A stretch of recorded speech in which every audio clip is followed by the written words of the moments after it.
ಎಲ್ಲರಿಗೂ ನಮಸ್ಕಾರ. ಮುಂದಿನ ವಾರ ಅಂದ್ರೆ ಫೆಬ್ರವರಿ 17, 2026ಕ್ಕೆ ಒಂದು ದೊಡ್ಡ ಸೂರ್ಯಗ್ರಹಣ ಇದೆ. ಹೌದು. ಈ ಬಗ್ಗೆ ನಮಗೆ ಒಂದು ಬಹಳ ಕುತೂಹಲಕಾರಿಯಾದ ಜ್ಯೋತಿಷ್ಯದ ಮೂಲ ಸಿಕ್ಕಿದೆ. ಅದರ ವಿಶೇಷತೆ ಏನು ಅಂದ್ರೆ ಈ ಗ್ರಹಣ ಭಾರತದಲ್ಲಿ ಕಾಣಿಸೋದೇ ಇಲ್ಲ. ಕರೆಕ್ಟ್. ಆದ್ರೂ ಇದರ ಪ್ರಭಾವ ಮಾತ್ರ 5 ರಾಶಿಗಳ ಜೀವನವನ್ನ ಬರೋಬ್ಬರಿ 24 ವರ್ಷಗಳ ಕಾಲ ಬದಲಾಯಿಸಲಿದೆ ಅಂತ ಈ ಮೂಲ ಹೇಳುತ್ತೆ. ಹೌದು. ಅದರಲ್ಲಿ ಬಳಸಿದ ಭಾಷೆ ಕೂಡ ಬಹಳ ಗಟ್ಟಿಯಾಗಿದೆ. 1000 ಕೋಟಿ ಕೊಟ್ಟರೂ ತಡೆಯಲಾಗದ ರಾಜಯೋಗ ಅಂತ ಅದರಲ್ಲಿ ಬರೆದಿದೆ. 1000 ಕೋಟಿ? ಇದು ಕೇಳಲಿಕ್ಕೆ ಸ್ವಲ್ಪ ನಾಟಕೀಯವಾಗಿ ಅನ್ಸಬಹುದು ಅಲ್ವಾ? ಖಂಡಿತ. ಹಾಗಾಗಿ ಇವತ್ತು ನಮ್ಮ ಕೆಲಸ ಈ ಮೂಲವನ್ನು ಸುಮ್ಮನೆ ಓದಿ ಹೇಳೋದಲ್ಲ, ಬದಲಿಗೆ ಅದರೊಳಗಿನ ಜ್ಯೋತಿಷ್ಯದ ತರ್ಕವನ್ನು ಅರ್ಥ ಮಾಡಿಕೊಳ್ಳಲು ಪ್ರಯತ್ನಿಸುವುದು. ಹೇಗೆ ಒಂದು ಕಾಣದ ಗ್ರಹಣ ಇಷ್ಟು ದೊಡ್ಡ ಪರಿಣಾಮ ಬೀರಬಹುದು? ಆ 24 ವರ್ಷದ ಭವಿಷ್ಯದ ಹಿಂದಿರುವ ಗ್ರಹಗಳ ಲೆಕ್ಕಾಚಾರವಾದರೂ ಏನು? ಇದರ ಬಗ್ಗೆ ಸ್ವಲ್ಪ ಆಳವಾಗಿ ನೋಡೋಣ. ಸರಿ. ಹಾಗಾದ್ರೆ ಮೊದಲು ಈ ಗ್ರಹಣದ ಕೆಲವು ಬೇಸಿಕ್ ಡೀಟೇಲ್ಸ್ನಿಂದ ಶುರು ಮಾಡೋಣ. ಇದರ ತಾಂತ್ರಿಕ ವಿವರಗಳೇನು? ಖಂಡಿತ. ಈ ಮೂಲದ ಪ್ರಕಾರ ಇದನ್ನ ರಾಹುಗ್ರಸ್ತ ಸೂರ್ಯಗ್ರಹಣ ಅಂತ ಕರೆಯಲಾಗಿದೆ. ಅಂದ್ರೆ ರಾಹುವಿನಿಂದ ಉಂಟಾಗುವ ಗ್ರಹಣ. ಓಕೆ. ಇದು ಫೆಬ್ರವರಿ 17 ಮಂಗಳವಾರ ಮಾಘ ಬಹುಳ ಅಮಾವಾಸ್ಯೆಂದು ನಡೆಯಲಿದೆ. ಸಮಯ ಮಧ್ಯಾಹ್ನ 3:26ರಿಂದ ರಾತ್ರಿ 7:57ರವರೆಗೆ. ಅಂದ್ರೆ ಸುಮಾರು 4 ಗಂಟೆಗಳ ಕಾಲ. 4 ಗಂಟೆಗಳ ಕಾಲ? ಹೌದು. ಈ ಗ್ರಹಣದ ಕೇಂದ್ರ ಬಿಂದು ಧನಿಷ್ಠ ನಕ್ಷತ್ರದ 4ನೇ ಪಾದ. ಧನಿಷ್ಠ ನಕ್ಷತ್ರ ಅಂತ ಸ್ಪೆಸಿಫಿಕ್ ಆಗಿ ಹೇಳಿದ್ದೀರಿ. ಜ್ಯೋತಿಷ್ಯದಲ್ಲಿ ಅದಕ್ಕೇನಾದರೂ ವಿಶೇಷ ಅರ್ಥ ಇದೆಯಾ? ಖಂಡಿತ ಇದೆ. ಧನಿಷ್ಠ ನಕ್ಷತ್ರವನ್ನು ಸಂಪತ್ತು, ಸಂಗೀತ ಮತ್ತೆ ಒಂದು ಲಯಕ್ಕೆ ಸಂಬಂಧಿಸಿದು ಅಂತ ಪರಿಗಣಿಸಲಾಗುತ್ತೆ. ಹೌದಾ? ಹಾಗಾಗಿ ಈ ನಕ್ಷತ್ರದಲ್ಲಿ ಒಂದು ದೊಡ್ಡ ಗ್ರಹಣ ನಡೆದಾಗ ಆರ್ಥಿಕ ಮತ್ತು ಸಾಮಾಜಿಕ ವಲಯಗಳಲ್ಲಿ ದೊಡ್ಡ ಬದಲಾವಣೆಗಳಾಗ್ಬೋದು ಅನ್ನೋ ಒಂದು ಸೂಚನೆ ಸಿಗುತ್ತೆ. ಅದರಲ್ಲೂ 4ನೇ ಪಾದ ಅಂದ್ರೆ ಅದು ಸಾಮೂಹಿಕ ಗುರಿಗಳು ಮತ್ತು ಮಹತ್ವಾಕಾಂಕ್ಷೆಗೆ ಸಂಬಂಧಿಸಿದ್ದು. ಓ, ಹಾಗಾಗಿ ಇದರ ಪ್ರಭಾವ ಜಾಸ್ತಿ ಇರುತ್ತೆ. ಹೌದು, ಮಸ್ಟು ಹೆಚ್ಚಿಸುತ್ತೆ. ಓಕೆ. ಈಗ ಅತಿ ದೊಡ್ಡ ಪ್ರಶ್ನೆಗೆ ಬರೋಣ. ಭಾರತದಲ್ಲಿ ಇದು ಕಾಣಿಸೋದೇ ಇಲ್ಲ ಅಂತ ನೀವೇ ಹೇಳ್ದ್ರಿ. ಹಾಗಿದ್ರೆ ನಮ್ಮ ದೇವಸ್ಥಾನಗಳನ್ನು ಮುಚ್ಚಬೇಕಾ? ಸೂತಕ ಆಚರಿಸಬೇಕಾ? ಈ ನಿಯಮಗಳೆಲ್ಲ ಅನ್ವಯಿಸ್ತಾ? ಇಲ್ಲ. ಈ ಬಗ್ಗೆ ಮೂಲದಲ್ಲಿ ಬಹಳ ಸ್ಪಷ್ಟವಾಗಿ ಹೇಳಿದ್ದಾರೆ. ಗ್ರಹಣ ಎಲ್ಲೆಲ್ಲಿ ಕಾಣಿಸುತ್ತೋ ಅಲ್ಲೆಲ್ಲಿ ಮಾತ್ರ ಈ ಭೌತಿಕ ನಿಯಮಗಳು ಅನ್ವಯ ಆಗುತ್ತೆ. ಅಂದ್ರೆ ಕಣ್ಣಿಗೆ ಕಾಣೋ ಜಾಗದಲ್ಲಿ ಮಾತ್ರ? ಕರೆಕ್ಟ್. ಭಾರತದಲ್ಲಿ ಕಾಣಿಸದ ಕಾರಣ ದೇವಸ್ಥಾನ ಮುಚ್ಚುದು, ಮನೆ ಶುಚಿಗೊಳಿಸುವುದು ಅಥವಾ ಸೂತಕ ಆಚರಿಸುವ ಅಗತ್ಯ ಇಲ್ಲ. ಆದರೆ ಜ್ಯೋತಿಷ್ಯದ ಪ್ರಕಾರ ಗ್ರಹಣದ ಪ್ರಭಾವ ಇದೆಯಲ್ಲ, ಅದು ಗುರುತ್ವಾಕರ್ಷಣೆಯ ಥರ. ಅಂದ್ರೆ ಅದು ಎಲ್ಲ ಕಡೆ ಇಡುತ್ತೆ. ಅದಕ್ಕೆ ದೃಷ್ಟಿಗೋಚರತೆ ಬೇಕಿಲ್ಲ. ಓಕೆ. ಅಂದ್ರೆ ಭೌತಿಕ ಆಚರಣೆ ಇಲ್ಲದಿದ್ದರೂ ಆಧ್ಯಾತ್ಮಿಕವಾಗಿ ಇದು ಒಂದು ಮಹತ್ವದ ಸಮಯ ಅಂತನಾ? ಖಂಡಿತ. ಈ ಮೂಲವು ಇದನ್ನು ಪುಣ್ಯಕಾಲ ಅಂತಲೇ ಕರೆಯುತ್ತೆ. ಪುಣ್ಯಕಾಲ? ಹೌದು. ಈ ಸಮಯದಲ್ಲಿ ಮಾಡುವ ಪೂಜೆ, ಧ್ಯಾನ ಮತ್ತು ವಿಶೇಷವಾಗಿ ದಾನ ಧರ್ಮಗಳಿಗೆ ಕೋಟಿ ಪಟ್ಟು ಹೆಚ್ಚು ಫಲ ಸಿಗುತ್ತೆ ಅಂತ ಹೇಳಲಾಗಿದೆ. ಓ. ಜೊತೆಗೆ ಗರ್ಭಿಣಿಯರು ಮನೆಯಿಂದ ಹೊರಗೆ ಹೋಗಬಾರದು ಅನ್ನೋ ಎಚ್ಚರಿಕೆಯನ್ನು ನೀಡಲಾಗಿದೆ. ಇದು ಗ್ರಹಣದ ಸೂಕ್ಷ್ಮ ಶಕ್ತಿಯಿಂದ ರಕ್ಷಿಸಿಕೊಳ್ಳುವ ಒಂದು ಸಾಂಪ್ರದಾಯಿಕ ನಂಬಿಕೆ. ಸರಿ, ಈ ಗ್ರಹಣದ ಶಕ್ತಿಯ ಹಿಂದಿನ ಅಸಲಿ ಕಾರಣ ಏನು? ಮೂಲದಲ್ಲಿ ಪಂಚಗ್ರಹ ಕೂಟ ಅನ್ನೋ ಒಂದು ಪದ ಬಳಸಲಾಗಿದೆ. ಅಂದ್ರೇನು ಅದು? ಇದು ಬಹಳ ಮುಖ್ಯವಾದ ಅಂಶ. ಈ ಗ್ರಹಣದ ಸಮಯದಲ್ಲಿ ಆಕಾಶದಲ್ಲಿ ಒಂದು ವಿಶೇಷವಾದ ಗ್ರಹ ಸಂಯೋಜನೆ ಏರ್ಪಡಲಿದೆ.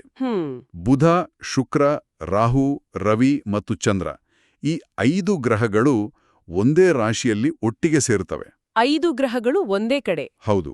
ಇದನ್ನೇ ಪಂಚಗ್ರಹ ಕೂಟ ಅಂತ ಕರೆಯೋದು. ಇದು ಸುಮ್ಮನೆ 5 ಗ್ರಹಗಳಲ್ಲ. ಹಾಗಾದ್ರೆ ಈ ಗ್ರಹಗಳ ಕಾಂಬಿನೇಷನ್ ಯಾಕೆಷ್ಟು ಪವರ್ಫುಲ್? ಯೋಚನೆ ಮಾಡಿ.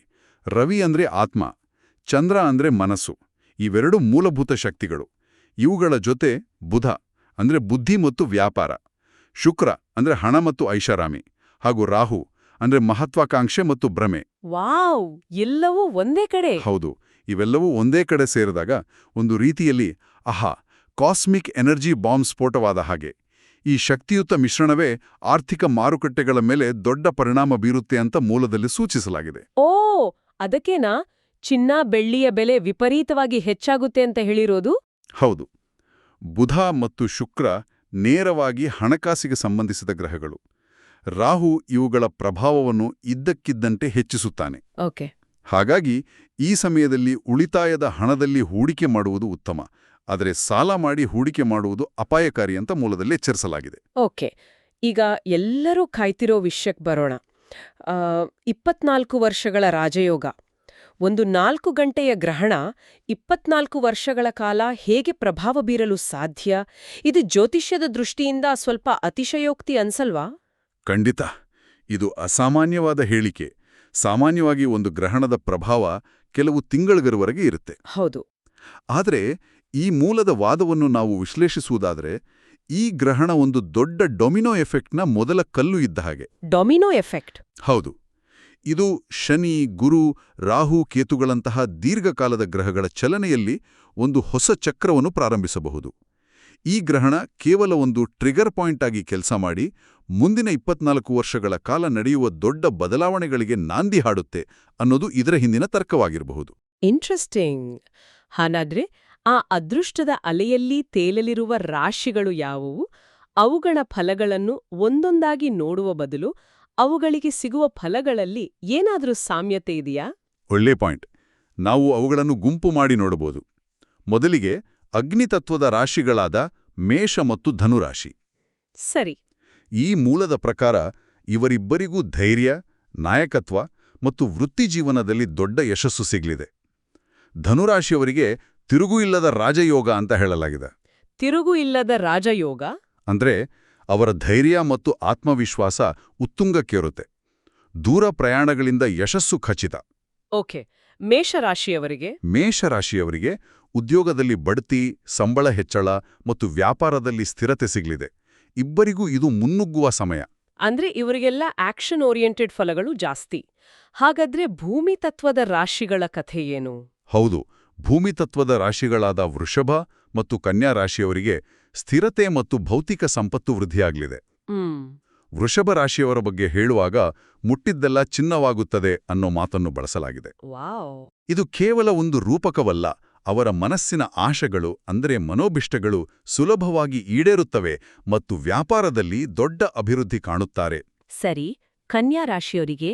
ಇನ್ನು ಕನ್ಯಾ ರಾಶಿಯವರಿಗೆ ದೀರ್ಘಕಾಲದಿಂದ ಕಾಡುತ್ತಿದ್ದ ಶತ್ರುಗಳು ಮತ್ತು ಸಮಸ್ಯೆಗಳಿಂದ ಮುಕ್ತಿ ಸಿಗಲಿದೆ.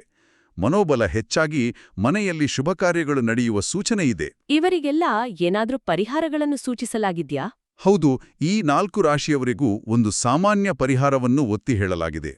ಗ್ರಹಣದ ದಿನದಂದು ದೇವಿಗೆ, ವಿಶೇಷವಾಗಿ ಅಮ್ಮನವರಿಗೆ ಅರಿಶಿಣ ಕುಂಕುಮ ಮಿಶ್ರಿತ ನೀರಿನಿಂದ ಅಭಿಷೇಕ ಮಾಡುವುದು. ಅರಿಶಿಣ ಕುಂಕುಮದ ನೀರಿನ ಅಭಿಷೇಕ? ಹೌದು. ಇದು ಅತ್ಯಂತ ಶ್ರೇಷ್ಠ ಅಂತ. ಇದು ಗ್ರಹಣದ ಸಕಾರಾತ್ಮಕ ಶಕ್ತಿಯನ್ನು ಸಂಪೂರ್ಣವಾಗಿ ಪಡೆಯಲು ಸಹಾಯ ಮಾಡುತ್ತೆ ಅಂತ ನಂಬಿಕೆ. ಸರಿ. 5ನೇ ಅದೃಷ್ಟದ ರಾಶಿ ಕುಂಭ. ಇದು ವಾಯುತತ್ವದ ರಾಶಿ. ಇವರಿಗೆ ಸಿಗುವ ಫಲಗಳು ಹೇಗೆ ಭಿನ್ನವಾಗಿವೆ? ಕುಂಭರಾಶಿಯವರಿಗೆ ಫಲಗಳು ಸ್ವಲ್ಪ ವೈಯಕ್ತಿಕ ಮತ್ತು ಸಂಬಂಧಗಳ ಮೇಲೆ ಹೆಚ್ಚು ಕೇಂದ್ರೀಕೃತವಾಗಿವೆ. ಓಕೆ. ಅನಾರೋಗ್ಯದ ಸಮಸ್ಯೆಗಳಿಂದ ಮುಕ್ತಿ, ದಾಂಪತ್ಯದಲ್ಲಿ ಸಾಮರಸ್ಯ ಮತ್ತು ಪ್ರೇಮಿಗಳಿಗೆ ಅನುಕೂಲಕರ ಸಮಯ ಅಂತ ಹೇಳಲಾಗಿದೆ. ಉದ್ಯೋಗ ವ್ಯಾಪಾರದಲ್ಲಿ ಯಶಸ್ಸು ಇದ್ರೂ ಮುಖ್ಯವಾಗಿ ಇವರ ಜೀವನದ ಗುಣಮಟ್ಟ ಸುಧಾರಿಸ್ತೆ. ಆದ್ರೆ ಇವರಿಗೆ ಕೆಲವು ನಿಯಮಗಳನ್ನು ಕೂಡ ಹೇಳಿದ ಹಾಗಿದೆಯಲ್ಲ? ಹೌದು.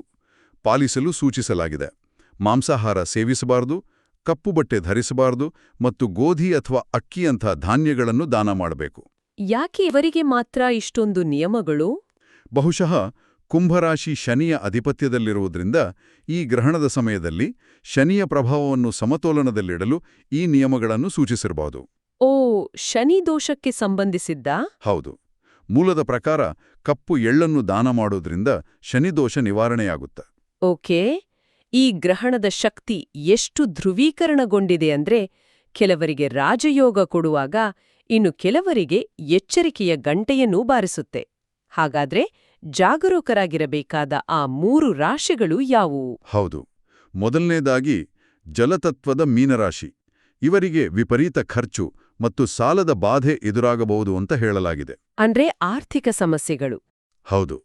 ನಾವು ಚರ್ಚಿಸಿದ ಪಂಚಗ್ರಹ ಕೂಟದ ಆರ್ಥಿಕ ಅಸ್ಥಿರತೆ ಇವರ ಮೇಲೆ ನಕಾರಾತ್ಮಕವಾಗಿ ಪರಿಣಾಮ ಬೀರುವ ಸಾಧ್ಯತೆಯಿದೆ. ಎರಡನೇದಾಗಿ ಮತ್ತೊಂದು ಜಲತತ್ವದ ರಾಶಿ ವೃಶ್ಚಿಕ. ಇವರಿಗೆ ಮನೆಯಲ್ಲಿ ಜಗಳ, ಪೋಷಕರ ಆರೋಗ್ಯದಲ್ಲಿ ಸಮಸ್ಯೆ ಮತ್ತು ಮನಃಶಾಂತಿಯ ಕೊರತೆ ಉಂಟಾಗಬಹುದು. ಓ, ಇದು ಸ್ವಲ್ಪ ಕಷ್ಟದ ಸಮಯ. ಹೌದು. ಮಂಗಳನ ಅಧಿಪತ್ಯದ ರಾಶಿಯಾಗಿರೋದ್ರಿಂದ ಗ್ರಹಣದ ಸಮಯದಲ್ಲಿ ಕೋಪ ಮತ್ತು ಆತುರ ಹೆಚ್ಚಾಗಬಹುದು.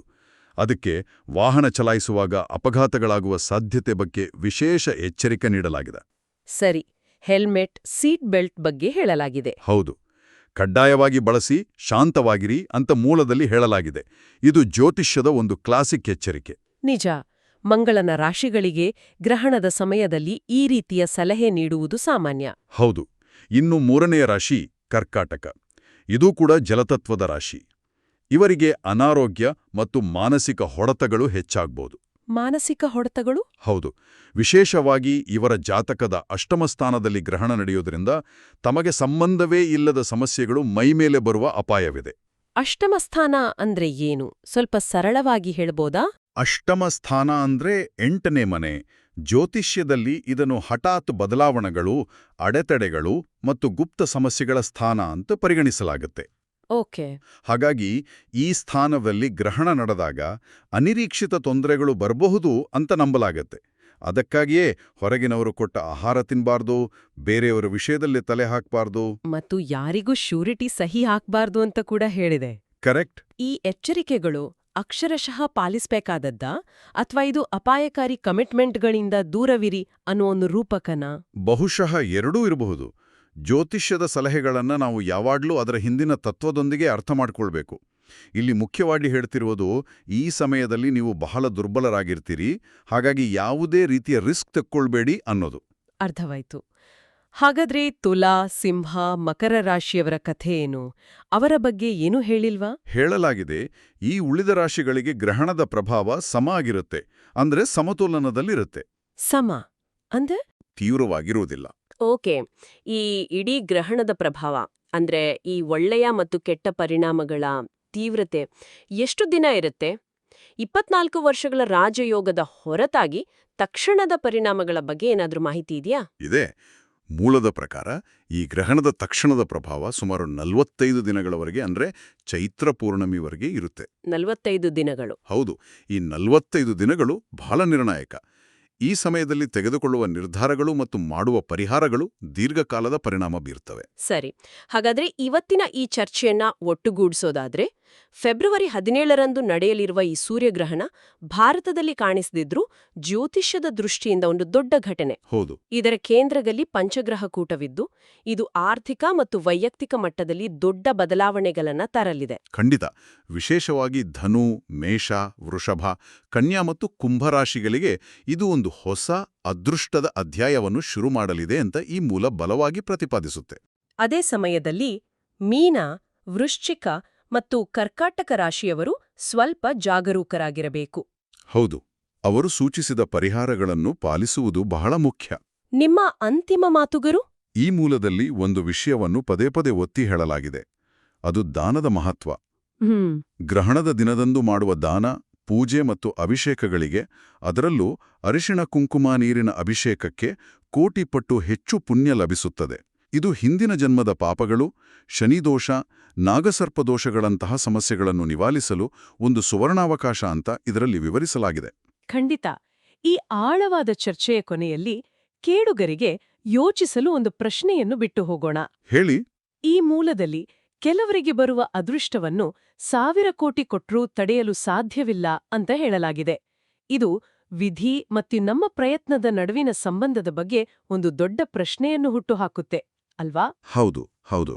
ಒಂದು ವೇಳೆ ನಕ್ಷತ್ರಗಳು ಇಷ್ಟೊಂದು ಪ್ರಬಲವಾದ ಭವಿಷ್ಯವನ್ನು ಸೂಚಿಸುವುದಾದ್ರೆ, ಆ ಫಲಿತಾಂಶಗಳನ್ನು ರೂಪಿಸುವಲ್ಲಿ ನಮ್ಮ ವೈಯಕ್ತಿಕ ಪ್ರಯತ್ನಗಳ ಪಾತ್ರವಾದರೂ ಎಷ್ಟಿರಬಹುದು? ಈ ಬಗ್ಗೆ ಯೋಚಿಸಬಹುದು.